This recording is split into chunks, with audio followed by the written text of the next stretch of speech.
తెలంగాణ జనసమితి వ్యవస్థాపకులు తెలంగాణ ఉద్యమ రథసారథి ప్రొఫెసర్ కోదండరామ్ గారు ఈ నెల 8వ తేదీన నిజామాబాద్ పార్లమెంట్ కాంగ్రెస్ పార్టీ అభ్యర్థి గెలుపు కోసం జీవన్ రెడ్డి గారికి మద్దతుగా కురుట్ల నియోజకవర్గంలోని మెట్పల్లిలో తెలంగాణ జనసమితి కార్యకర్తల సమ్మేళనం సదస్సు జరుగుతుంది.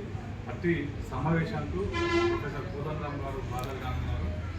దేశవ్యాప్తంగా ఇండియా కూటమి అభ్యర్థులను గెలిపించడానికి ఎన్నో పార్టీలు, ఎన్నో సంఘాలు, ఎన్నో సంస్థలు ఏకమై ప్రచారం చేస్తున్న సందర్భంగా తెలంగాణ రాష్ట్రంలో ఇండియా కూటమి తరఫున కాంగ్రెస్ పార్టీ అభ్యర్థులను అత్యధిక ఎంపీ స్థానాలు కాంగ్రెస్ పార్టీ గెలుపు కోసం కోదండరామ్ గారు తెలంగాణ ఉద్యమ సారథి చాలా కృషి చేస్తున్నారు. వారు తేదీ 8వ తేదీన మన మెట్పల్లికి రానున్నారు. అత్యధిక సంఖ్యలో తెలంగాణ జనసమితి కార్యకర్తలు, నాయకులు, అభిమానులు, తెలంగాణ ఉద్యమకారులందరూ కూడా హాజరై కోదండరామ్ గారు హాజరయ్యే సదస్సును విజయవంతం చేయాలని చెప్పేసి ఈ సందర్భంగా విజ్ఞప్తి చేస్తున్నారు.